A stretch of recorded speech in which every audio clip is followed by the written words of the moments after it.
নুরুল কোরআন মাদ্রাসা, কোরআনের নূর। নুরুল কোরআন অর্থ কি? কোরআনের নূর।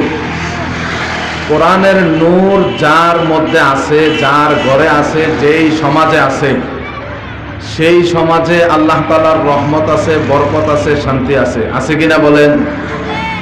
যার মধ্যে কোরআনের নূর নাই, যেই ঘরে কোরআনের নূর নাই, যেই সমাজে কোরআনের নূর নাই, যেই দেশে কোরআনের নূর নাই, সেই দেশে, সেই ঘরে, সেই ব্যক্তির কাছে দুনিয়ার সব কিছু থাকতে পারে, কিন্তু তার মনের মধ্যে শান্তি নেই, আল্লাহ তাআলার রহমত তার সাথে নেই, এবং আল্লাহ তাআলার বরকতও তার কাছে নেই। যার কারণে মুহতারাম, অনেকে অনেক টাকাওয়ালা, কোটিপতি, কিন্তু কোনো দিক থেকে লোকটা শান্তি পায় না। কথা বলেন ঠিক না বেঠিক? মূল কারণ হলো যে কোরআনকে ছেড়ে দিয়েছে। এই জন্য কোরআনটাকে ধরতে হবে, কোরআনকে আঁকড়িয়ে ধরতে হবে। আজ আমাদের অধপতনের, আজকে ব্যক্তিগতভাবে যে আমরা অধপতনের শিকার, আমাদের পারিবারিকভাবে পরিবারগুলো আজকে অধপতন, অশান্তি ভোগ করতেছে, অশান্তির আগুন জ্বলতেছে, সমাজের মধ্যে অশান্তি, সামাজিকভাবে মানুষ শান্তিতে নেই, দেশের মধ্যে তো অশান্তি আছেই। কেন এত অশান্তি? মুসলমান হয়ে আমরা এত অশান্তি ভোগ করি কেন? মূল কারণ হলো কোরআনটাকে ছেড়ে দিয়েছি। বলেন, কি ছেড়ে দিয়েছি? কোরআনকে ছাড়ছে কিভাবে মানুষ? কোরআনের তেলাওয়াত আমাদের মধ্যে নাই। রোজানা প্রতিদিন তেলাওয়াত করার দরকার ছিল, তেলাওয়াত নাই, তেলাওয়াত জানিও না, সহি শুদ্ধভাবে কোরআন তেলাওয়াত শিখি না, শিখার আগ্রহ নাই, কোরআনের অর্থ তো বুঝিও না, কোরআনের তাফসির, মাআনি, মাতালেব এগুলো আমাদের মধ্যে নাই। এরপরে কোরআন অনুযায়ী যে আমাকে চলতে হবে, কোরআনের আমল এটাও নাই। আসেনি ভাই? যার কারণে আল্লাহ রহমত উঠায় নিয়েছেন, বরকত উঠায় নিয়েছেন, সম্পদ থাকতে পারে, কিন্তু আসল সুখ এবং শান্তি আমাদের থেকে উঠে গেছে। ঠিক নেই? এই জন্য মুহতারাম হাজিরিন, কোরআনকে আঁকড়িয়ে ধরতে হবে। কোরআন হলো আমাদের নাজাতের চাবিকাঠি, কোরআন হলো আমাদের মুক্তির চাবিকাঠি। কোরআনকে যদি ধরি আমার কি লাভ হবে? আল্লাহ রাব্বুল আলামিন বলেন, ইন্নাল্লাযীনা ইয়াতলুনা কিতাবাল্লাহ ওয়া আকামুস সালাহ ওয়া আনফাকু মিম্মা রাযাকনাহুম সিররাও ওয়া আলানিয়াহ। মহান রব্বুল আলামিন বলেন, যারা নিয়মিত কোরআন তেলাওয়াত করবে, 1 নাম্বার আমল, 2 নাম্বার আমল হলো আকামুস সালাহ, নামাজ কায়েম করবে, 3 নাম্বার হলো ওয়া আনফাকু মিম্মা রাযাকনাহুম, আমি যা রিজিক দিয়েছি তার থেকে ব্যয় করবে, সিররাও ওয়া আলানিয়া, গোপনেও ব্যয় করবে, প্রকাশ্যেও ব্যয় করবে। আল্লাহ বলেন, ইয়ারজুনা তিজারাতান, তারা আমি আল্লাহর সাথে এমন এক ব্যবসা করলো, লান তাবুর, যেই ব্যবসায় কোনোদিন সে ঠকবে না, যেই ব্যবসায় কোনোদিন তার লস হবে না। কয়টা ব্যবসার কথা বলেছেন আল্লাহ তাআলা? বলেন, 3টা ব্যবসার কথা বলেছেন। 1 নাম্বার ব্যবসা তেলাওয়াতের ব্যবসা, 2 নাম্বার ব্যবসা হলো নামাজের ব্যবসা, 3 নাম্বার ব্যবসা হলো ইনফাক ফি সাবিলিল্লাহ, আল্লাহর রাস্তায় খরচ করার ব্যবসা। এই 3টা ব্যবসা করতে রাজি আছি তো আমরা ইনশাআল্লাহ? ব্যবসা যদি 3টা করি, এটা হবে এমন ব্যবসা, কোরআনের ভাষায় আল্লাহ বলেন লান তাবুর, যেই ব্যবসায় কোনোদিন লস হবে না, এই ব্যবসায় সে কোনোদিন ঠকবে না, তার সফলতা নিশ্চিত, তার লাভ নিশ্চিত। সুবহানাল্লাহ বলেন। তেলাওয়াত কিভাবে করব? খালি কি তেলাওয়াত করলে হবে না? তেলাওয়াত সহি করতে হবে, শুদ্ধ করতে হবে। আর তাসিহ কোরআনের জন্য, সহি তেলাওয়াতের জন্য শর্ত হলো আপনার এই নুরানি শিক্ষা। নুরানি শিক্ষা ছাড়া তেলাওয়াত শুদ্ধ হবে না। নিজে নিজে কোরআন শেখা যায় না, এই জন্য আমাদেরকে মাদ্রাসায় দিতে হবে। যারা বয়স্ক হয়ে গেছেন, জিহ্বা শক্ত হয়ে গেছে, আপনি যে কোনো জিনিস বানানো যায়, তো ছোট বাচ্চা যারা, তাদের জিহ্বা নরম থাকে, তাদেরকে যদি আমরা মাদ্রাসা দেই, তাদের হায়ের উচ্চারণ শুদ্ধ হবে, তাদের অফের উচ্চারণ শুদ্ধ হবে, তাদের আইনের উচ্চারণ শুদ্ধ হবে, বিশুদ্ধ তেলাওয়াত সে শিখবে। আর বিশুদ্ধ তেলাওয়াত না শিখলে তেলাওয়াত করেও কোনো লাভ নাই। হাদিস শরীফের মধ্যে আসছে, রুব্বা কারিইন ইয়াকরাউল কুরআনা ওয়া ইয়ালআনুহু, অনেক তেলাওয়াতকারী আছে এরা তেলাওয়াত করে আর কোরআন তাদেরকে লানত করতে থাকে। আলহামদুলিল্লাহ, এই নুরুল কোরআন মাদ্রাসা সহ যেই মাদ্রাসাগুলো আপনারা দেখেন, এই মাদ্রাসার পহেলা নাম্বার কাজই তো হলো কোরআনের তেলাওয়াত যেন শুদ্ধভাবে শিখতে পারে, এই মেহনতটা তারা করতেছেন। এটাই হলো দেশের সবচেয়ে বড় মেহনত। কথা বলেন ঠিক না বেঠিক? যারা কোরআনের জন্য মেহনত করে, যারা কোরআনের জন্য খেদমত করে, তারা সবচেয়ে বড় দামি মানুষ। রাসূল আকরাম সাল্লাল্লাহু আলাইহি ওয়াসাল্লাম বলেন, খায়রুকুম মান তাআল্লামাল কুরআনা ওয়া আল্লামা, তোমাদের মধ্যে শ্রেষ্ঠ মানুষ কারা জানোনি? তোমাদের মধ্যে শ্রেষ্ঠ মানুষ হলো তারা যারা কোরআন মাজিদ তেলাওয়াত করে এবং নিজেরা শিখে এবং অন্যকে শিক্ষা দেয়। এই জন্য আপনার ছেলেকে স্কুলে পড়াবেন, পড়ান। আপনার ছেলেকে ভার্সিটিতে পড়াইবেন, পড়ান। আপনার ছেলেকে ইঞ্জিনিয়ার বানাবেন, বানান। আপনার ছেলেকে ডাক্তার বানাবেন, বানান। আপনার ছেলেকে প্রফেসর বানাবেন, বানান। আপনার ছেলেকে ব্যারিস্টার বানাবেন, বানান। ইসলামে বাধা নাই, কিন্তু আপনি কেন আপনার ছেলেকে ছোটকালে কোরআন শিক্ষা দিলেন না? ময়দানে মাহশারে আল্লাহ তাআলার আদালতে আপনাকে কঠিন জবাবদিহি করতে হবে। এই জন্য আল্লাহ তাআলা যাদেরকে সন্তান দিয়েছেন, যাদেরকে আল্লাহ দাদা বানাইছেন, যাদেরকে আল্লাহ বাবা বানাইছেন, মা বানাইছেন, আপনি দাদি হয়েছেন, নানা হয়েছেন, নানি হয়েছেন, আপনার ছেলেকে, আপনার নাতিকে, নাতনিকে প্রথমে যেই কাজটা করবেন, নুরানিতে ভর্তি করাই দিবেন, মাদ্রাসার নুরানি বিভাগে। তার কোরআন তেলাওয়াত শুদ্ধ হবে। এরপরে আপনি হুজুর থেকে বলে, মাদ্রাসা থেকে টিসি নিয়ে, যদি আপনার ছেলেকে ইঞ্জিনিয়ার বানাইতে মন চায়, ডাক্তার বানাইতে মন চায়, আপনার ছেলেকে যদি আপনি বড় ব্যারিস্টার বানাইতে মন চায়, তখন স্কুলে ভর্তি করাই দিবেন, কোনো আপত্তি নাই। ছোটকালে নুরানি মাদ্রাসায় 3 বছর যদি পড়ান, তার কোরআন তেলাওয়াত শুদ্ধ হয়ে যাবে, ইসলামের বুনিয়াদী শিক্ষা তার অর্জন হয়ে যাবে। 40টা হাদিস সে মুখস্থ বলতে পারবে, জানাজার দোয়া শিখবে, সে সকাল সন্ধ্যার যে তাসবিহগুলো এগুলো শিখবে, ফারায়েজের ইলম, ওয়াজিবাতের ইলম, মাসলা মাসালাগুলো, এই সবগুলো নুরানি পদ্ধতিতে, আকর্ষণীয় পদ্ধতিতে, সহজ পদ্ধতিতে অল্প সময়ে শিক্ষা দেওয়া হয় মাদ্রাসায়। এই জন্য প্রতিটি মুসলমান সন্তান তাদের উচিত হলো প্রাথমিক শিক্ষাটা মাদ্রাসায় দেওয়া। আর না হয় যদি সে মাদ্রাসায় না পড়ে, প্রাথমিক শিক্ষা, ইসলামের বুনিয়াদী শিক্ষা যদি অর্জন না করে, আর এইভাবে যদি সে বড় হয়, সারা জীবন নামাজ পড়বে কিন্তু নামাজ অশুদ্ধ। নামাজের মধ্যে নামাজ ভঙ্গের কারণ হলো 19টা। প্রথম কারণ হলো নামাজে অশুদ্ধ পড়া, সানা পড়ে শুদ্ধ নাই। কি যে পড়ে সানা আল্লাহ জানে। যারা শিখে নাই তাদের থেকে যদি ডেকে একটু বলি, ভাই আপনি সানাটা বলেন, তো সানা আর পারে না, অর্ধেক বলে, আর যা বলে এলোমেলো বলে।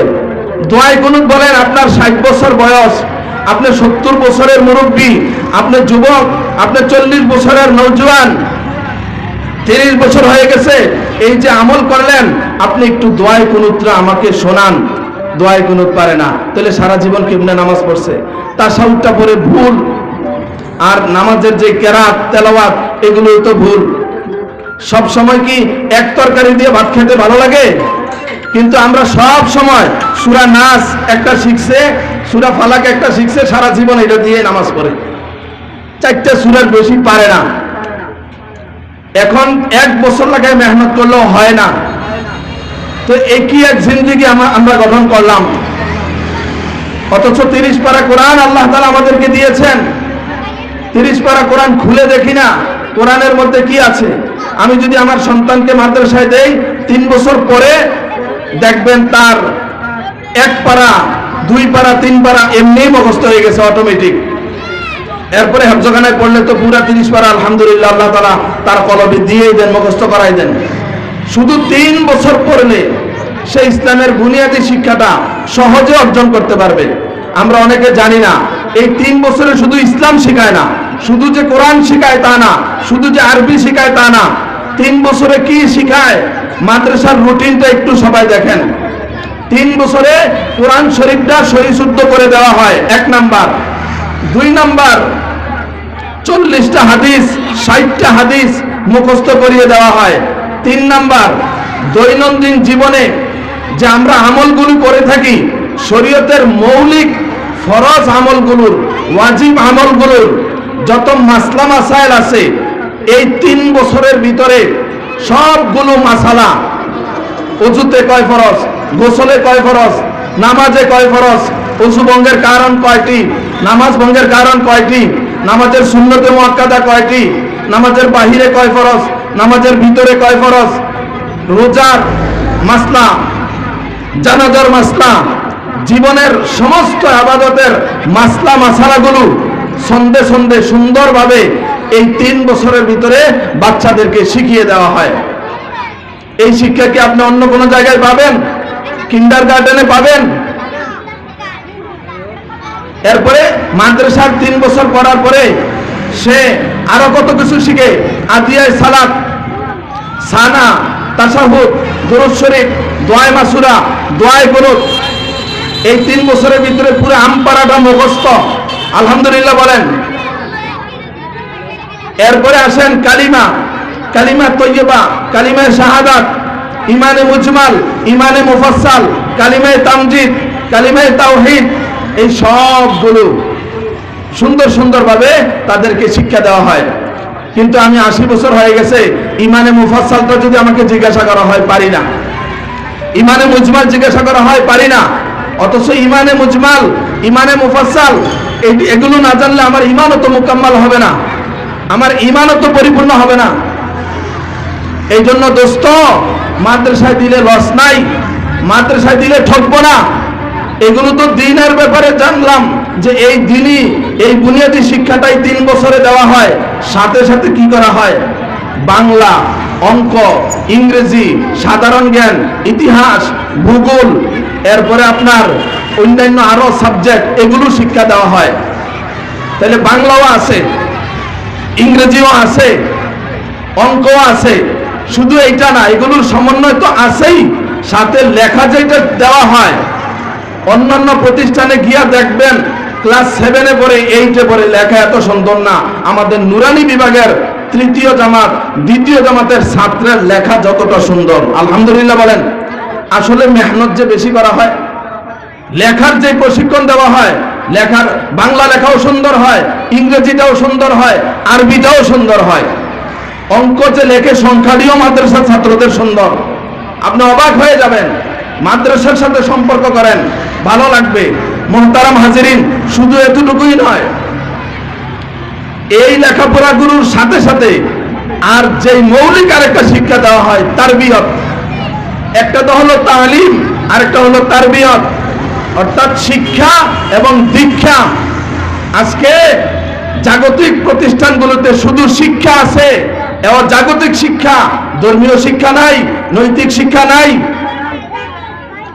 আর দীক্ষা তো নাই।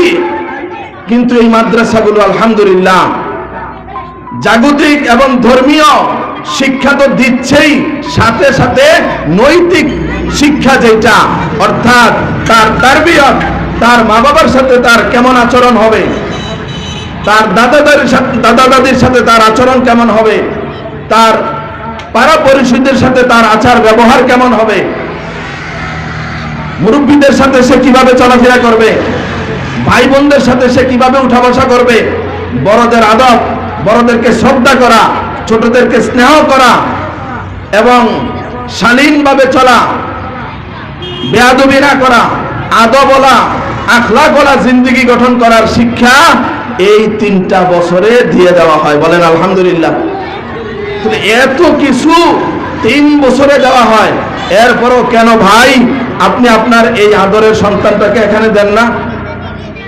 এই জন্য সবাই প্রাথমিক শিক্ষাটা, সন্তান হয়েছে আলহামদুলিল্লাহ, নিয়ত করেন যে 4 বছর হইলে, 4.5 বছর হইলে আমি প্রথমে মাদ্রাসায় দিব।